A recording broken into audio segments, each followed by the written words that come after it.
Welcome. This is one of over 200 talks on the history of Western art, and I've arranged these talks chronologically. I start with cave art and go right through to art produced in the last few years. So there's something for everyone. Feel free to dip in where you fancy. This is section 12 on Tudor and Stuart art, and this is the second part of a two-part series on Hampton Court Palace, and this second part is about the Baroque palace designed by Sir Christopher Wren. And this particular wall painting from the banqueting house has an interesting story to tell around it, which I'll come back to later. So, picking up from where I left off in part A, which was mainly about Cardinal, Wolsey and Henry VIII, for the next 150 years little changed at Hampton Court, with a few exceptions. Queen Elizabeth I, for example, visited Hampton Court regularly, but she built little there. She was very careful with money, but there are some traces of the work she did. Let me show you one here. You'll notice if you go to the area near what used to be the ponds, now the gardens at the south side of the palace, you'll see these windows with ER beneath them and 1568. And you'll also notice that this particular part of the Tudor palace tightly abuts Wren's Baroque building constructed some 150 years later. You can see the join there between the two parts of the building. Following on from Queen Elizabeth, James I in 1604 met representatives of the English Puritans at Hampton Court, and they had a conference there which led to James commissioning what became known as the King James's version of the Bible. Charles I spent his honeymoon at Hampton Court with his 15-year-old bride, Henrietta Maria. He also spent £4,000 on building a river, the Longford River, from Colne River around the perimeter of what is now Heathrow Airport to the palace. Then, during the time of the interregnum, Cromwell left the building relatively unscathed, although the government auctioned the contents. By the time of Charles II and James II, Hampton Court was looking very old-fashioned, and they preferred other palaces. Which brings us on to William and Mary. They took an interest in Hampton Court. It was a run-down building, 150 years old, poorly maintained. So their idea was to demolish it completely and replace it with an enormous palace on the scale of Versailles. And they commissioned Sir Christopher Wren to make the sketches. And these are two of his sketches. At the top is one of his sketches of the palace, where you can see he's incorporated Bushy Park into the design. That's the part here on the left, and realigned the palace so that Bushy Park becomes the main entrance to the palace this way. And below you can see a view of the palace as you would have seen it arriving through Bushy Park. However, in the event, it all turned out to be too expensive, and it was cut back and compromised in many ways. What I've done here is I've taken the top drawing, turned it so the top is now north, and you can see the palace that was proposed by Sir Christopher Wren here. This would have been the main entrance through the park. This would be the two big wings of the palace, and these are gardens out here. I've overlaid it with an aerial view taken today, and you can see that the ideas incorporated in Wren's scheme are still in place. The circle in the middle this here, is called Diana Pond, and this would have been the main entrance to the palace. This road here joins Hampton Court, this is Hampton Court Bridge, to the old town of Kingston, Kingston upon Thames, and it would have been relocated. So this whole area would have been part of Wren's plan for the palace, and it even extended over the river.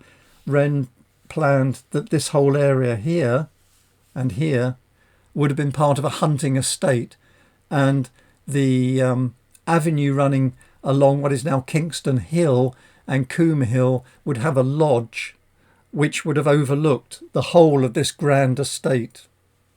Now, as I said, Charles I had already constructed the Longford River in 1638 to Bushy Park here and feeding into the palace grounds. It was 12 miles long, cost £4,000 and took only 4 months to build, and it's still there. Charles II is the one who built this long water here, and that was in 1662 to 65. It was designed by a French garden designer called André Mollet. And on this modern map, you can see this area here is now been turned into a golf course in what's now called Home Park. Also in Home Park here is what's known as Stud House, and that's now the home of the Russian oligarch Eugenie Lebedev. This avenue of trees here points to the old All Saints Church in Kingston, which was built in the early 12th century. So in the event, this grand idea, this grand palace, was all too expensive, and they cut back to the much smaller area that we see today. This is the palace as we see it today, a close-up, another aerial view. The good news is that because they couldn't afford to pull it all down, we now have a Tudor building and a Baroque building sort of fused together so that we can go from one to the other in a step and we can compare both sides.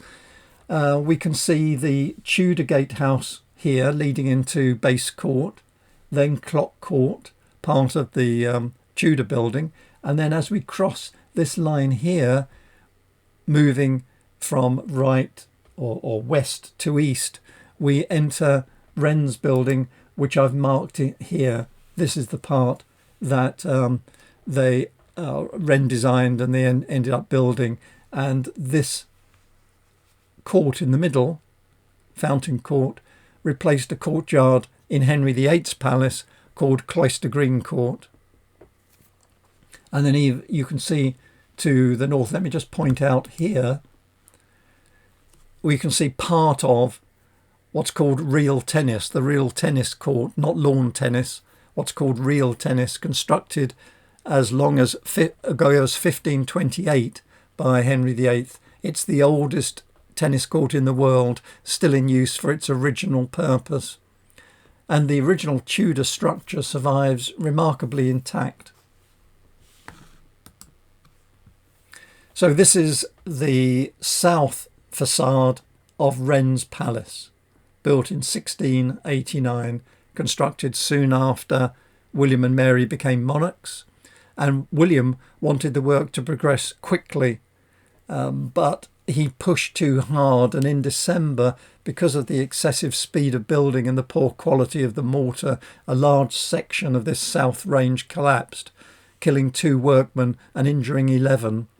William was devastated, and in late 1694, when Mary died, work stopped, leaving the new buildings an empty brick shell with bare walls and floors, and no further construction was undertaken until 1697. By that time, William's European wars had ended, and he could once more devote his thoughts and money to palace building. Now in 1689, Whitehall Palace burnt down, and William again wanted the work at Hampton Court completed, so he appointed a different architect, William Talman, because he had offered to build it more cheaply than Christopher Wren. And work continued. Grinling Gibbons, the famous wood carver, carved new fireplaces. Antonio Verrio painted triumphant walls and ceilings. The garden was landscaped and bordered by gilt iron, wrought iron gates by Jean Tijoux, and a new banqueting house was built, decorated by Verrio. William III also built barracks to the west of the palace in the area where the public now enter, and it's now grass, but it was barracks holding guards to protect the palace. It was built around 1689. It later fell into disuse and was pulled down in the early 19th century. However, after all this building work, William didn't live to enjoy the palace. He died from complications following a fall from his horse in Hampton Court.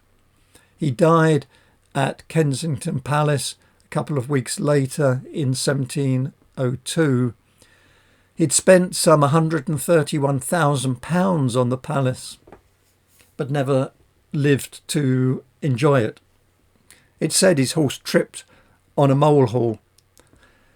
He broke his collarbone, complications set in, and he actually died of an infection. But from that time on, Irish Catholics and Jacobites have celebrated the mole that caused the fall, and the mole is toasted as the little gentleman in the black velvet waistcoat. This is the east wing of Wren's Palace. We just saw the south. This is the east. The pediment at the top, let me show you an enlargement, is a sculpture by Chiba. It's called The Triumph of Hercules over Envy, carved between 1694 and 96. And the sculptor was paid some £400. And we can see Hercules with his club in the centre, destroying the personification of envy. The woman lying on the ground is envy. The relief was intended to glorify William III, although unlike Hercules, he was only 5'6" tall. And you might be thinking he had no reason to be envious, but the allegory is a common Baroque theme, and it actually more generally represents the triumph of virtue over vice.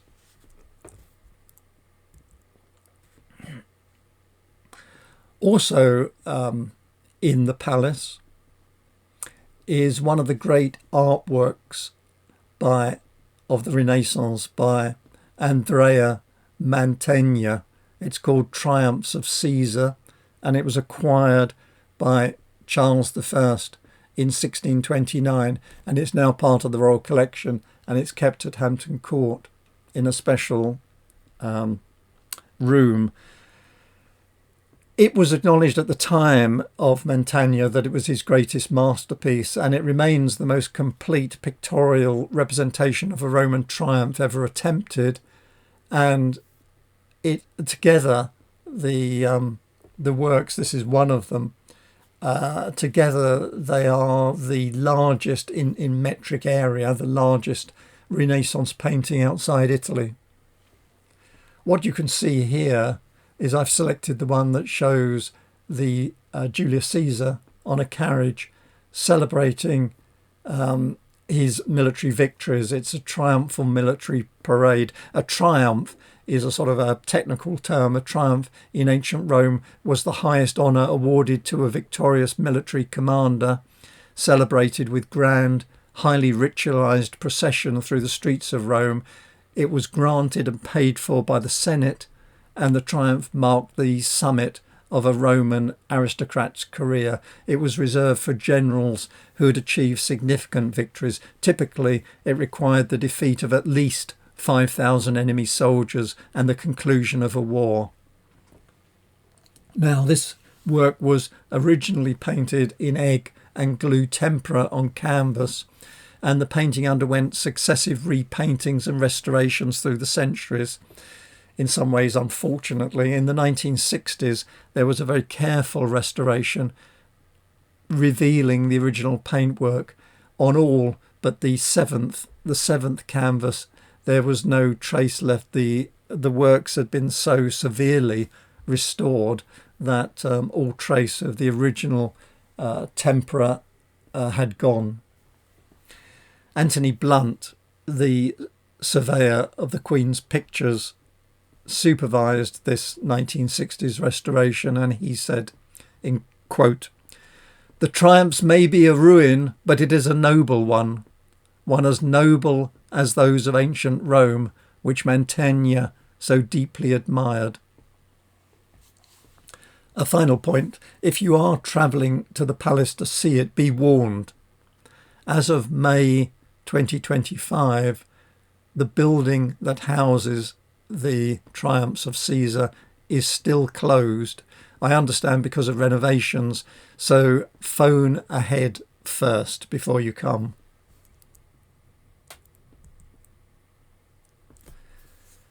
This is part of the palace. It's the King's Stairway leading up to the King's Quarters, painted by Antonio Verrio around about 1700. On the ceiling, this is the ceiling we see, there's Jupiter or Zeus enthroned, king of the gods, possibly representing divine monarchy. He's surrounded by his wife Juno, by Venus, Mars and Mercury, all classical deities representing power and beauty, war and communication, and projecting royal virtues like military strength by Mars, and love of justice is Venus, divine sanction Jupiter, and so on. Then below it, we're looking now at the walls, and you can see the staircase. There are 3 walls painted to extol the virtues of William III, and he's shown here in triumphal mode, dominating a group of Roman emperors, which are here, the Roman emperors, and William III is shown in golden armour here as the figure of Alexander the Great, hovering over these lesser mortals, the Roman Senate. Verrio is actually responsible for introducing Baroque mural painting into England, and he painted many of these murals. He served the crown for over a 30-year period. Let me point out also this balustrade. It was designed and made by the Huguenot ironsmith Jean Tijoux, and he arrived in England with William III and was active here from about 1688 to 1712. His most notable work at the palace were the gates, composed of 12 panels, which now can be seen where they were installed in 1701 at the south side of the Privy Gardens. They're being restored, and let me show you one of them. They're being restored and gilded, but because of the cost, this is being carried out slowly. By the way, Hampton Court is not funded by the government, as palaces generally are in many countries. Hampton Court has to raise money itself from entrance fees and by holding events and hiring out the palace for various activities. Also to the south, overlooking the Thames, is the banqueting house. Originally, it was a mill house from the late 15th century, and some of the material from the mill house was actually used to build the banqueting house. It was built in the time of William III again, and he used it as a retreat from the main palace, and it's in fact sometimes called William III's smoking place because he used to retire there with close friends. This is inside. The interior was decorated by Antonio Verrio, and this is called the Painted Room. It's an explosion of colour and figures. The wood carvings you see are again by Grinling Gibbons. Around the walls, Verrio painted racy scenes from the Roman poet Ovid's Metamorphoses about the lives and loves of the ancient gods and goddesses. On the ceiling, let me show you a close-up, is the representation of the arts and sciences attended by the four winds. The four winds are accompanied by the four seasons to keep them company, along with the zodiacal identifiers. Winter, for example, is paired with Capricorn and the harsh, ice-breathing north wind. You can see some of the arts and sciences. Astronomy is the figure crowned by a circle of stars. Painting has an easel and brushes. Music has a trumpet. Sculpture is represented by a carved bust of William III himself. There are two more full-colour murals by Verrio in the Painted Room, both taken from the stories of Ovid. Here, taken from the wall, is a close-up of the river god Alpheus in lustful pursuit of the nymph Arethusa, while the goddess Diana attempts to rescue her by concealing Arethusa with a cloud before magically transforming her into a stream. The other scene is Bacchus liberating Ariadne from her misery on the island of Naxos. The Cretan princess Ariadne has been abandoned there by the ungrateful Theseus, who has gone off to found Rome, and Ariadne, who had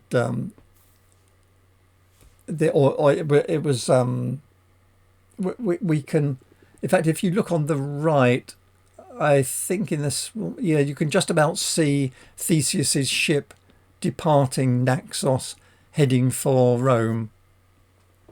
Provocative tales, naked gods and goddesses, all were part of the visual furniture of the Baroque court, but tastes change. Much later in the Victorian period, when it was let out as a grace and favour apartment, that is, apartments in Hampton Court were given to, for example, the wives of deceased admirals, particularly those that were not wealthy. And this little building, the banqueting house, was given as residence to Miss Bailey, but her mid-Victorian sensibilities were offended by Verrio's Baroque exuberance, and she wrote to the Lord Chamberlain, quote, "I find very objectionable the large undressed figures in the frescoes on each side of the fireplace." And then she went on in the letter to suggest they be painted over or concealed behind large bookcases.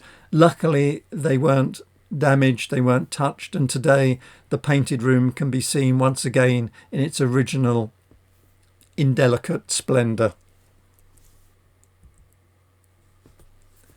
Moving on to, this is inside the Hampton Court Palace, the Queen's drawing room. This is a detail of the mural on the ceiling and the west wall. Now, when William III died in 1714, Anne became monarch and loved Hampton Court for hunting in Home Park and Bushy Park. Although she didn't actually hunt, she followed the hunt in a two-wheeled cart. And apart from the hunting, she didn't use Hampton Court that much. She preferred Windsor Castle and Kensington Palace. But in 1703, she did commission Antonio Verrio to paint one of the most important unfinished rooms at Hampton Court Palace, this one, the Queen's drawing room. The Queen's apartments had been left unfinished and unfurnished because William's wife Mary died in 1694, and Anne intended them to be used by her consort, Prince George of Denmark, and the drawing room is centrally positioned on the east front overlooking the gardens. In fact, this work, Verrio's work at Hampton Court, was his last major commission before he died in 1707, and so the Queen's drawing room was his last completed mural scheme. There are separate scenes on the ceiling and 3 walls painted in this fashionably illusionistic style of the Baroque age. It transforms the room into this sort of marble hall open to the sky, and it shows or recognises Britain's emerging dominance over land and sea. The room was painted during the time when Britain had military victories at Blenheim and Gibraltar. So on the ceiling, Queen Anne had him depict divine justice. She is being shown in the centre as divine justice, being crowned by Neptune and Britannia, blessed by a pair of doves representing the Holy Spirit. She's attended by allegorical figures representing the virtues, fortitude, prudence and temperance, and she's surrounded by peace, fame, the morning star, victory, the 3 graces, time revealing truth, the Olympian gods and goddesses, Mercury, Mars, Jupiter, Juno, Apollo and Diana. They're all there. It's a triumphal celebration of Anne's virtuous qualities as Christian ruler and her supremacy over all. On a slightly different note or tone, this is next to it, this is the south wall of the same room, and here Verrio painted a scene representing Britain ruling the waves, but it has a semi-naked George. This is in the centre, it's her consort George with sea creatures. I always puzzle over this mural and wonder what George thought of the representation and what virtues it was meant to extol. He died in 1708, so he didn't have long to be concerned about these questions. Which takes us on to a different George, George I. Now, George I was a shy man. He disliked ceremony. In fact, he didn't speak English. He spent much of his time in Hanover. He never even brought his queen to England. He had little interest in England and little interest in Hampton Court, but this was more than made up for by his son, the Prince, and the Prince's wife, the Princess of Wales, later to become George II, and his Queen Caroline. They delighted in the display and magnificence of a royal court. And Hampton Court was still a royal residence at the beginning of the Georgian period, but it slowly ceased to be an active royal home after about the 1730s. So from the mid-18th century onwards, it was becoming more of a ceremonial, a symbolic royal property. But before I move on, I just wanted to show you the Queen's staircase. The Queen's apartments were finally completed, and the Prince and Princess did use them. They were completed under the direction of Sir John Vanbrugh. He completed the formal circuit of royal rooms, and he fulfilled the vision started by Sir Christopher Wren and funded by William and Mary. Sumptuous furnishings from cabinet makers John Gumley and James Moore filled the rooms. There was a new state bed under a ceiling painted by Sir James Thornhill. The prince was popular with a section of the court and with the public. And because the king was often absent from public life, this led to rivalry between them and eventually a split between the prince and his father, to the extent that the prince was banned from the royal palaces after an argument with his father. And for a short period, George I held full court at Hampton Court, including balls and assemblies, used the tennis court and the cartoon room and the public dining room. But the rift with his son soon healed, and the king reverted to his retiring ways, and Hampton Court was no longer used to much extent. St James's Palace actually became the principal official residence at that point. Windsor Castle remained as a sort of private residence, and for a decade or more Hampton Court Palace was little used. When Prince George and Princess Caroline became king and queen, George I returned to Hampton Court shortly after his accession. But Queen Caroline didn't like the palace that much. The king and queen's apartments were finally completed. There were some gatherings of the royal family in the royal court, and the Queen's staircase was completed by William Kent.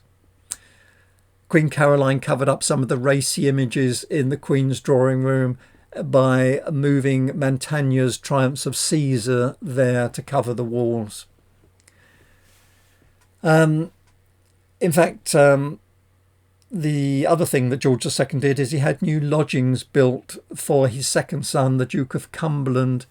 And you can see on the east side of Clock Court the date they were built, 1732. And these rooms are still there. They're known as the Cumberland Suite, and they're now a small art gallery, very worth visiting.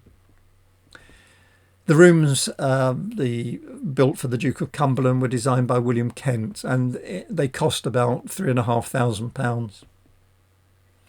So by 1737 was about the final year that George II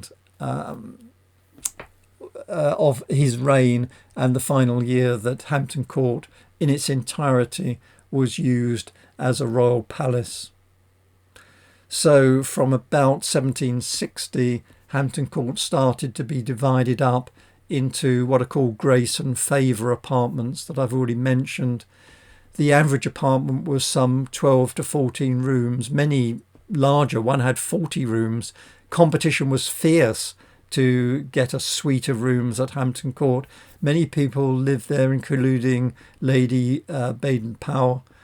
And Professor Michael Faraday had a house on Hampton Court Green.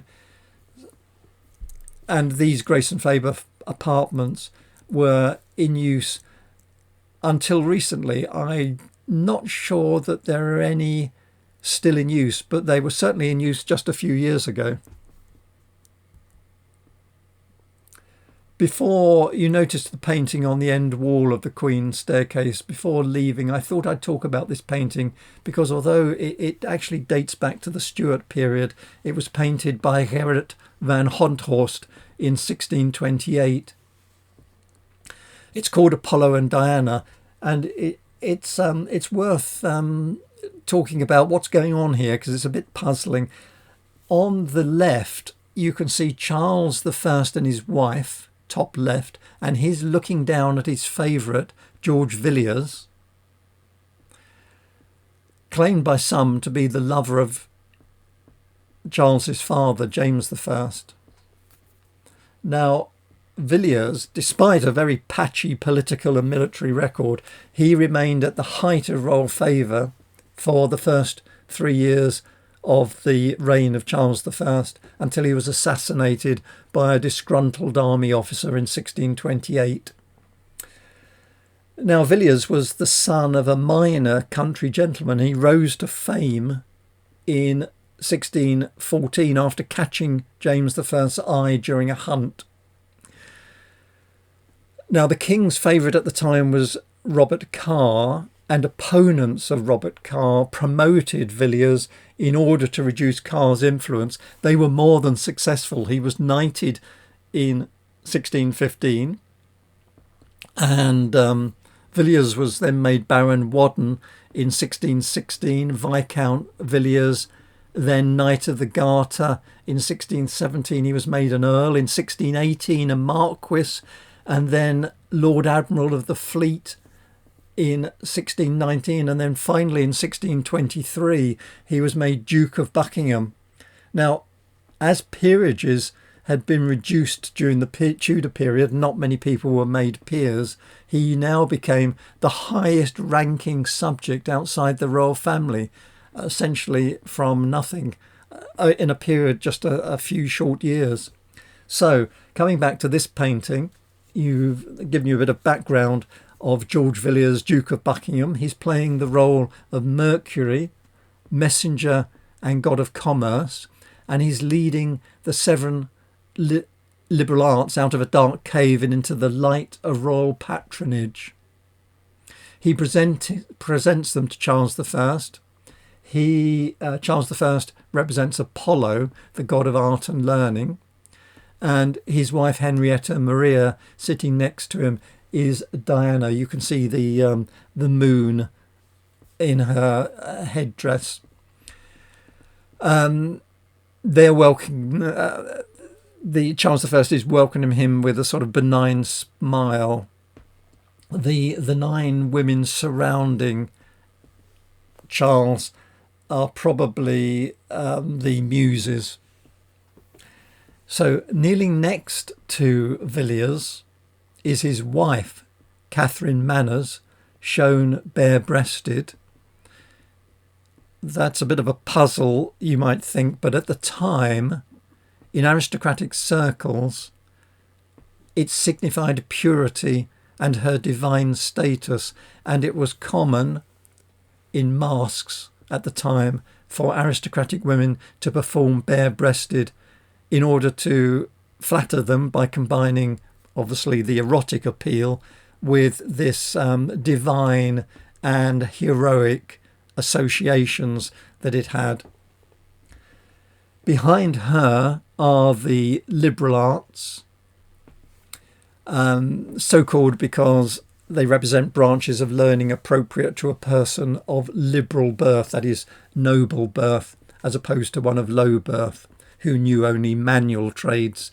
And you can see in order the liberal arts start with grammar, holding a key, because grammar is the doorkeeper of all other learning, and she also holds a book.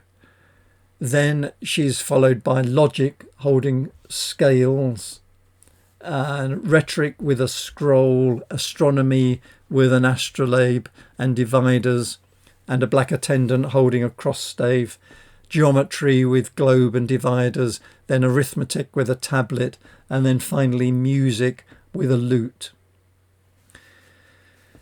And then there's children attending, driving off the enemies of royal cultivation. You can see right over on the left, there's envy and possibly hate being driven away with the torch of knowledge and a trumpet of fame. And another is prodding a goat, probably symbolising bestial appetites that keep one from studying. So you can see in this painting that when you walk down the staircase, the Queen's staircase, you might hardly notice there's actually a lot of information contained in it, a lot of symbolism contained in it that can be decoded if you look carefully. This is after Joseph Mallord William Turner. It's a view of Hampton Court Palace from Picturesque Views of England and Wales, published around or between 1827 and 1838. It shows the palace and what it looked like at the time of Queen Victoria, because she became queen in 1837. And she decided she didn't want to use the palace, and it would be thrown open to all her subjects without restriction. And so between 1838 and 1851, £7,000 was spent on tidying up the palace and restoring it so that it was suitable for visitors. At the time, not a lot of people visited. I think you paid a shilling and you got shown around by effectively the doorman. They removed things like sash windows and replaced them with Tudor windows. And then there was a second phase of renovation between 1875 and 1900, when chimneys were replaced by more ornate chimneys, walls were rebuilt and so on. And the whole thing was made to look much more the way that it looks today. Just to mention Hampton Court Bridge, this is the first bridge built by Samuel Stevens and Benjamin Ludgater, and it opened in 1753. Before then, it was a ferry that took people across. In Henry VIII's time, hunting was the other side of the river from the palace. This original bridge, the chinoiserie design, 7 wooded arches from the willow pattern, which was popular at the time, but it was flimsy and lasted only until 1778, when this bridge was built, which remained there until 1864, and then this third bridge opened in 1865. And what I'm showing you here is a painting by Alfred Seasley called Bridge at Hampton Court, painted in 1874. So the bridge would have been open then just 9 years. It was designed by a Mr. Murray. As you can see, it consisted of wrought iron lattice girders resting on 4 cast iron columns. The road across had battlemented brick walls either end, and in fact you can still see the brick wall battlement on the south bank of the Thames if you cross over the river from the palace. Not many people liked it, actually. It was heavily criticised. It was described as, quote, one of the ugliest bridges in England and a flagrant eyesore and disfigurement both to the river and to Hampton Court. However, despite this criticism, it was painted by the Impressionist artist Alfred Seasley when he visited England in 1874. Now, the bridge itself was owned by a Thomas Allen, and he made a fortune. Many people used the bridge and had to pay the toll, so he earned some £3,000 a year from the bridge. So when the government decided that they wanted to own the bridge, they had to buy him out in 1876, and it cost the government over £48,000 to buy him out. The current bridge, by the way, was designed by Edwin Lutyens when he was on board ship travelling to India, and he sent the design, the drawings back to England. The new bridge was opened by the Prince of Wales on the 3rd of July 1933. You can see the plaque in the centre of the bridge. Which brings us on to the modern period, and I thought I had to mention the Easter Monday, the 31st of March 1986 at 5:20 in the morning. An intruder alarm was triggered and a security guard found a raging fire which had been started in one of the Grace and Favour apartments above by a lit candle dropping. It was the apartment of Lady Gale, who was found dead the next morning after the fire had been put out. The restoration of this took some 6 years. The Tudor kitchens were stripped of the Grace and Favour partitions and are now in use as a cafe. The Privy Garden was replanted at the same time to their 17th century design, the Wren design. And on the 23rd of October, Nicholas Ridley, who was then Secretary of State for the Environment, visited the palace. But on his visit, the lift he took with his wife jammed, and they were stuck for an hour and 3/4 before they were freed.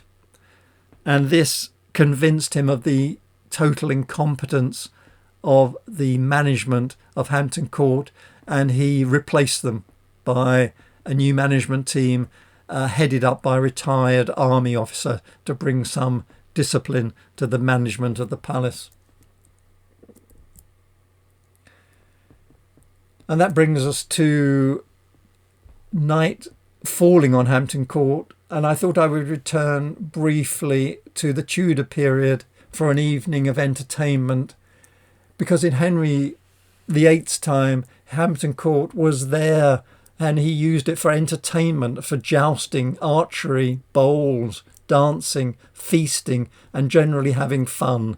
Hampton Court was a place for fun. When he was young and fit, Henry was always active. He was sporty, intellectual. He played music and composed. Although I'm sorry, I have to disappoint you again. He didn't write Greensleeves. It wasn't published until some 30 years after his death, and there's no mention of it in any of the papers written during his reign. However, Henry VIII did write many songs, the most famous of which is Pastime with Good Company.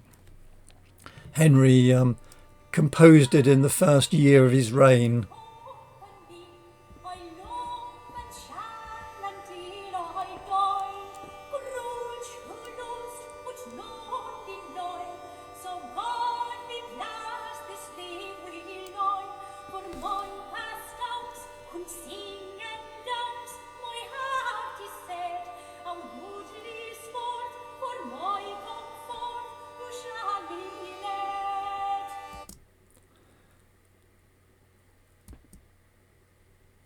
I thought I'd end with a piece of fun. In the winter of 2003, on 3 consecutive days, palace security staff were called to close one particular fire door near the palace's introduction exhibition. Now, on the first day, CCTV footage showed the doors flew wide open with great force, but revealed nothing, as it wasn't clear why. On the second day, the same thing happened. But this time, a ghostly figure in period dress suddenly appeared on the screen, and then the doors closed. The same thing happened on the third day, but no person appeared. There was no further sign of any ghostly doorkeeper. So what I'm talking about here are the many so-called ghosts of Hampton Court, which, as well as that figure you saw appearing, include the screaming Lady Catherine Howard running through what's now called the Haunted Gallery. There's a sound of a spinning wheel coming from the next room, and the ghostly spinner is believed to be Sybil Penn, who was royal nurse to the future Edward VI, who was born at Hampton Court in 1537. She later became lady-in-waiting to Elizabeth I. She looked after Elizabeth when Elizabeth had smallpox, and Sybil Penn caught smallpox herself, but she died, and she's buried in St Mary's Church in Hampton. Now, the church was demolished in 1829, disturbing Sybil's tomb, and soon afterwards there were reports of her spinning starting at Hampton Court. And the staff at Hampton Court have reported footsteps at night and sightings of ghostly figures. I'll just end by saying, you might be wondering, do I believe in ghosts? No, not at all, in any way at all.